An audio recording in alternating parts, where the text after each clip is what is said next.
Gostaram da minha flauta nova? Esse Bansuri é em Ré? Ré. Ré. Obrigado. D. Ah, cara, é muita coisa. Pro cara que nunca tinha tocado nada, Dó, Ré, Mi, Fá, Sol, Lá, Si, Sa, Ré, Gá, Ma, Pá, Dá, Ni, Sa, e aí tem A, B, C, D, é muita coisa pra falar das mesmas notas. Enfim, assim como eu me apropriei culturalmente do Bansuri, que é um instrumento indiano, pra fingir que eu toco ele e enganar quem acha que eu toco, e aí quando você vê alguém tocar de verdade é assim...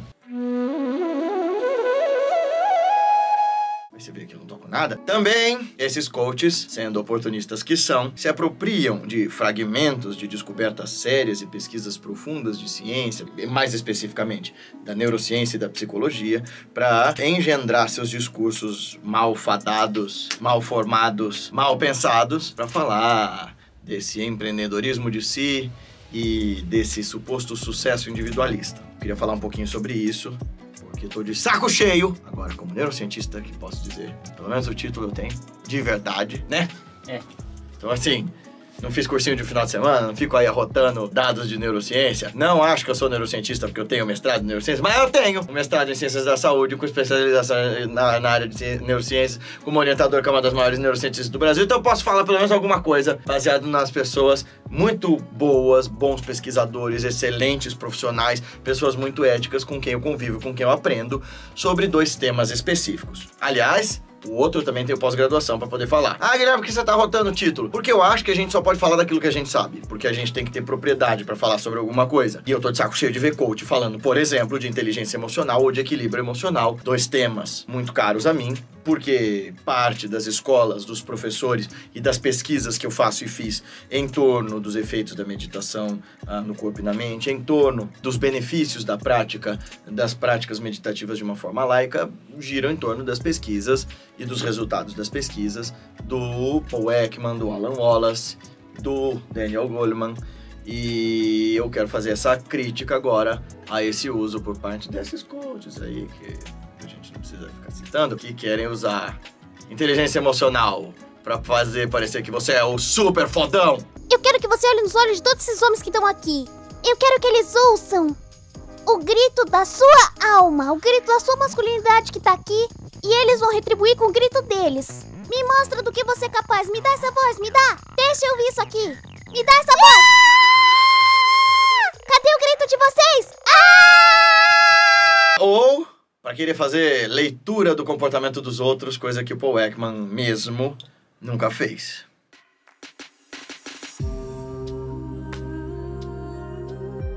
Muito bem, sejam todos bem-vindos e bem-vindas. Deixa seu joinha, se inscreve no canal, clica no sininho, ou se quiser fazer parte do nosso clube de membros e aprender os caminhos da revolução de si de uma forma mais profunda, tem o botãozinho aqui. Tem os nossos cursos, nossas outras coisas e tudo mais. Se quiser dar uma olhada, nossa, o pior jeito de vender coisa do mundo. É, eu sei, mas é só pra você que tá interessado em se transformar de verdade e não ficar ouvindo todo esse lenga-lenga coachiano, que é o que a gente vai falar. Primeiro, vamos pegar primeiro a inteligência emocional, né? Falar um pouquinho da história da inteligência emocional e do próprio Dan Goleman para poder trabalhar esse conceito. E aí depois falar o problema dos coaches se apropriando disso. Em seguida, a gente vai falar do Cultivando Equilíbrio Emocional, da teoria das emoções do Ekman e o outro problema envolvendo um outro youtuber gigante e suas polêmicas mal acochambradas. Há uns quase 50 anos, o pesquisador e, na época, psicólogo Daniel Goleman começou, a partir tanto dos seus estudos experimentais, como também das suas viagens à Índia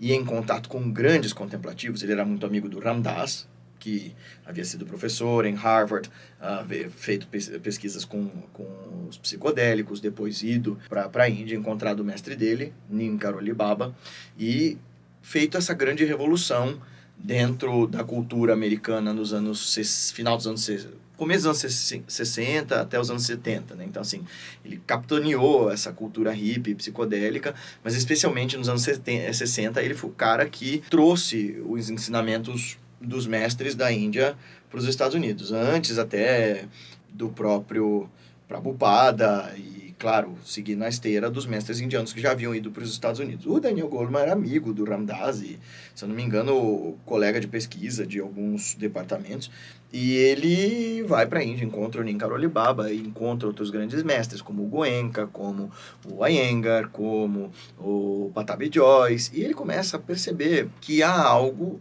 em comum nesses mestres contemplativos, yogis, meditadores, que a gente não rastreava. E que anos depois, inclusive, vai ser o questionamento de Sua Santidade o Dalai Lama, dentro de um outro fórum, e que vai gerar a minha pós-graduação, né, que é o CBI, o Programa do Cultivando Equilíbrio Emocional. Ele percebe que faltava inteligência emocional aos ocidentais. E, na época do Daniel Goleman, na época antes do livro, fascinado que estava com as práticas meditativas, aliás, o mestrado dele, inclusive, rendeu um livro excelente que pouca gente leu, chamado Mente Meditativa, que é um catálogo das práticas meditativas possíveis que ele tinha acesso naquele momento. Então ele fala da prática do Krishnamurti, de Raja Yoga, Zen, de Bhakti Yoga e de outras modalidades de meditação. E aí ele entende que, na época dele, a única forma que as pessoas usavam para medir o coeficiente de inteligência eram as habilidades técnicas. Então, o QI era a única forma da gente supor a inteligência de alguém. Era a partir de suas habilidades técnicas de resolução de problemas e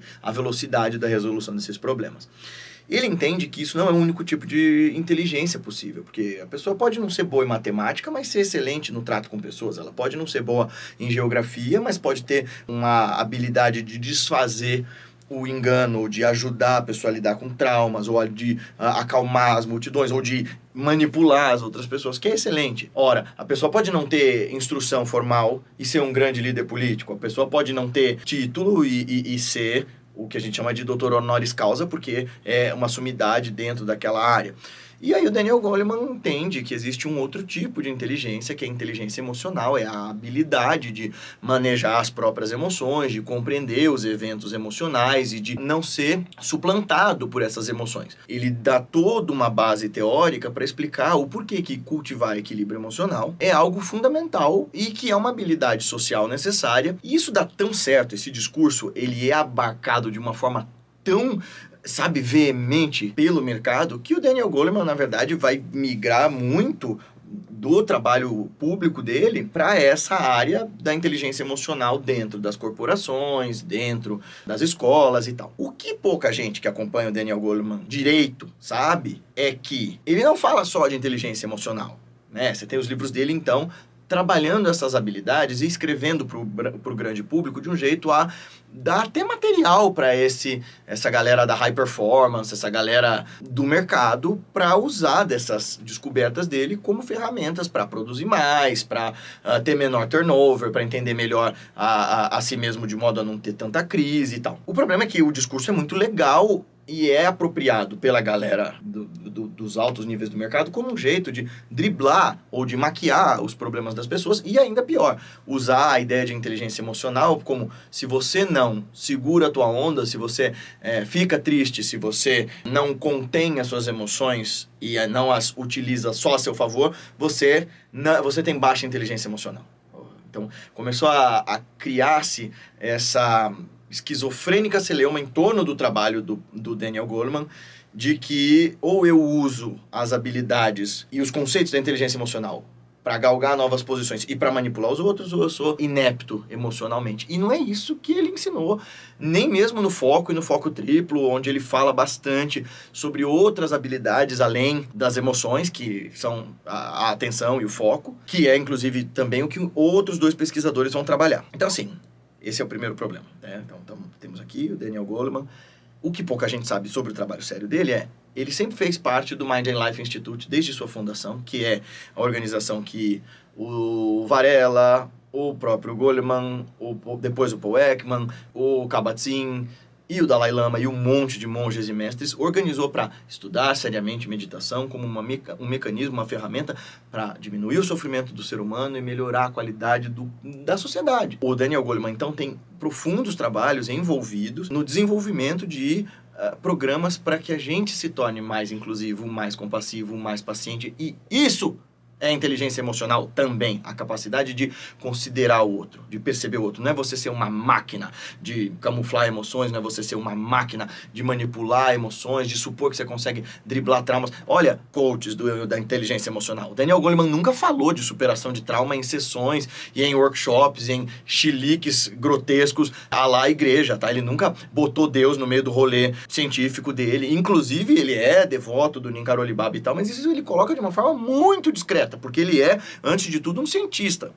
E ele nunca ficou vendendo essa salvação através da inteligência emocional. Isso é o que as pessoas fizeram se apropriar de fragmentos da ideia dele, porque parte do trabalho com a inteligência emocional é o de fazer uma profunda investigação em si e de educar-se para se blindar dos problemas do mundo, que eles existem, estão aí, você tem que saber lidar com equanimidade com eles, mas todo o trabalho da inteligência emocional é aprender sobre si e não deixar que outra pessoa te ensine.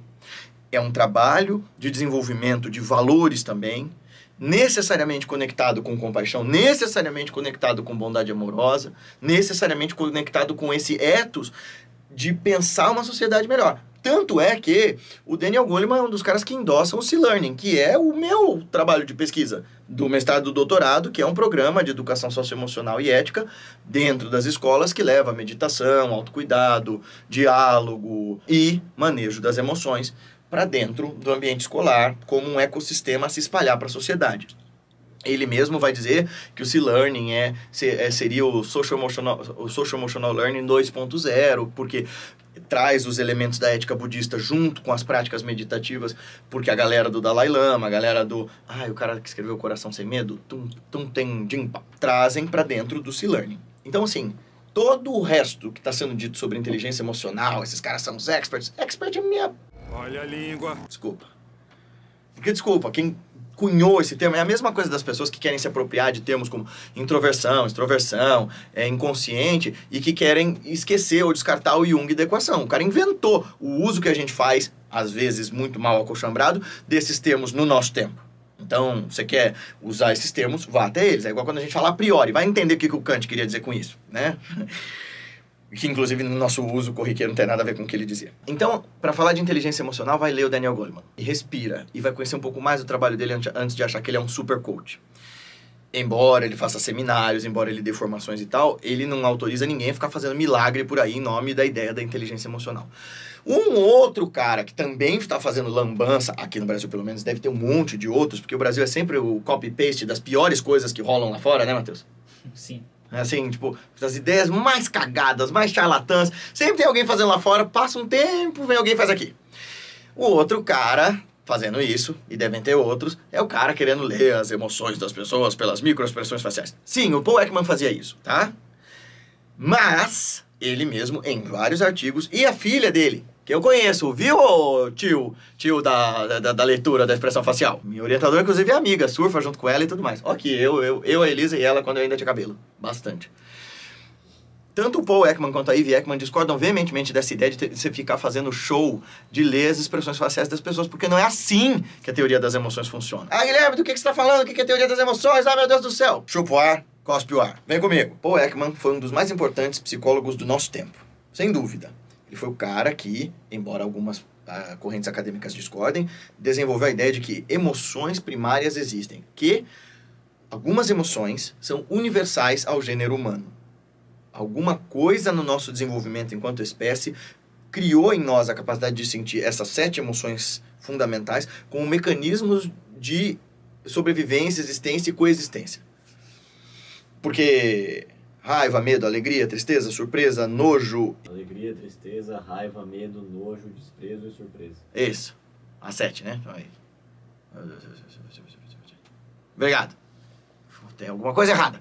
Então, essas emoções básicas estão instaladas na gente, a prioristicamente. Elas são filtros pelos quais a gente lê e responde ao mundo. Muito rapidamente. Então, emoções são respostas cognitivas a priori que acontecem independente da nossa vontade voluntária. Vontade voluntária é redundante, mas é só para reforçar a ideia. Então, todos nós sentimos essas 7 emoções como processos de interação com o mundo. E a questão toda aqui elas aparecem no nosso rosto. O Paul Ekman fez essa pesquisa ali, hipotetizou essa teoria, indo em vários lugares do mundo, inclusive em tribos autóctones que não tinham contato com o ser humano, com a civilização, com o ser humano civilizado é péssimo, mas com a civilização de nenhum tipo. Então, por exemplo, os nativos de Papua Nova Guiné, que viviam completamente isolados, e outras tribos, e ele percebia que todas essas pessoas, ao tirar um monte de fotografia, elas tinham essas emoções estampadas no rosto.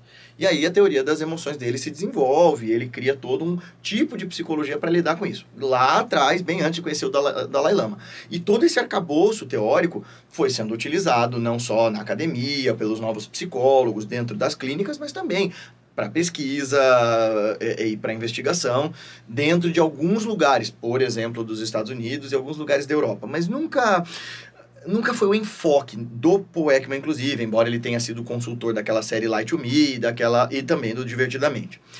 No ano 2000, o Paul Ekman vai para um congresso, porque a Ivy fala para ele, a filha dele, ele recebe um convite para ir para o congresso do Mind and Life Institute lá em Dharamsala, essa foto aqui. Nesse congresso está o Richard Gere, o Alan Wallace, uma galera e o Dalai Lama. E o Dalai Lama pergunta: como é que vocês, ocidentais cientistas, tão cabeçudinhos que são, poderiam usar as práticas budistas para ajudar o ser humano moderno a lidar com as suas emoções destrutivas? Porque isso é um caos. E aí, o Paul Ekman se interessa muito pelo trabalho social e humano do Dalai Lama e pelo Alan Wallace. Na época, acho que o Alan ainda era um monge, não tenho certeza. Mas o Alan sempre fez esse intercâmbio, assim como Mathieu Ricard, entre o universo da ciência e o universo dos praticantes tradicionais. O Alan Wallace veio uma penca de vezes para o Brasil. Ele é professor da Elise e da Jeane, minhas duas professoras, enfim. E aí eles criam o programa Cultivando Equilíbrio Emocional. Na minha opinião, assim, é o sistema de práticas laicas de meditação mais eficiente que existe. Para todas as demandas e necessidades que a gente tem hoje, é excepcional. Fizeram testes com professores e foi muito bom, assim. E é uma das coisas que eu levo para dentro das empresas, das escolas, das organizações. Se você quiser saber como levar o verdadeiro programa do CIB para a tua empresa, para todas as escolas e tarará, ou para, sei lá, teu grupo de amigos, pergunta aqui para nós nos comentários ou manda lá no direct. Porque é um programa bem legal. Eu apliquei em algumas empresas e é um resultado excepcional. Assim, você leva pessoas que nunca meditaram, nunca olharam para dentro, nunca perceberam as emoções, aí resultados muito profundos de observação sobre si. Mas vocês perceberam que tem uma coisa em comum sobre o que eu falei, sobre o Daniel Goleman, sobre o que eu estou falando sobre o Alan Wallace e o Paul Ekman? Que é, em todos esses casos, tanto a inteligência emocional quanto as expressões faciais e tal, são trabalhos para o sujeito. São trabalhos não para o indivíduo, mas para a pessoa, para esse sujeito em contato com o mundo. E eu não estou falando aqui de indivíduo como alguém recortado, porque não dá para falar de meditação e falar de indivíduo como se você fosse uma coisa separada da sociedade em que você vive, das pessoas que você ama, das pessoas que você odeia. E que educar essas emoções, trabalhar as sensações e os sentimentos que você inventa a partir da má postura que você tem sobre essas emoções é o que te dá grandeza, lucidez, o que te faz crescer. E sim, isso tudo vai te levar ao sucesso, isso tudo vai te fazer se destacar, porque o mundo é uma caca em termos de equilíbrio. Se você tiver um pouquinho disso, você vai parecer incrível. Mas não é para isso que você busca equilíbrio, não é para ter sucesso, é para ter paz, é para distribuir paz, é para tornar a vida uma vida melhor do que aquela que você tinha antes de conhecer essas ferramentas, esses mecanismos. A gente precisa mudar essa lógica utilitarista em torno das práticas meditativas, porque a gente está tornando mindfulness, a gente está tornando mindfulness um produto que ele nunca se pretendeu a ser. Essas práticas meditativas, aí as práticas do mindfulness desenvolvidas pelo Kabat-Zinn, quer saber mais? Leia Viver a Catástrofe Total, esse aqui. As práticas da inteligência emocional do Daniel Goleman, as práticas do CB, do Wallace e do Ekman. Tudo isso foi desenvolvido pelos mestres, nesse caso especialmente dos budistas, muitos milênios atrás, jamais para insuflar egos e para anestesiar as nossas dores, mas para fazer a gente compreender a natureza mesma da vida e incluir as dores minhas e do outro no hall de importâncias com as quais eu quero trabalhar e não para manipular ninguém. Então, assim, em primeiro lugar, não busca essas coisas para manipular ninguém. Em segundo lugar, para de cair no papo de charlatão que tenta usar essas teorias para te manipular. Se você quiser saber o que, de fato, esses caras ensinaram, com gente que tem informação para isso, e de um jeito que te ajude, de verdade, não te deixe bitolado na ideia do super sucesso, Vem estudar com a gente, vem pra Índia com a gente, vem fazer retiro com a gente. Até mais! Gostou desse vídeo? Então não esquece de compartilhar com seus amigos em todas as suas redes sociais e fazer com que essa nossa Sangha Online, esse nosso trabalho, essa nossa comunidade de pessoas que praticam juntas, cresça e essa mensagem se espalhe, transformando mais vidas. Dá uma olhada no nosso clube de membros. Lá vai ter um monte de conteúdo exclusivo, uma série de lives e de leitura de ensinamentos, poemas e textos dos mestres que ajudem a gente a desvendar os caminhos da nossa consciência e realizar de fato a revolução de si, nos tornando hoje melhores do que nós fomos ontem e amanhã melhores do que nós somos hoje. Até o nosso próximo vídeo. Até mais!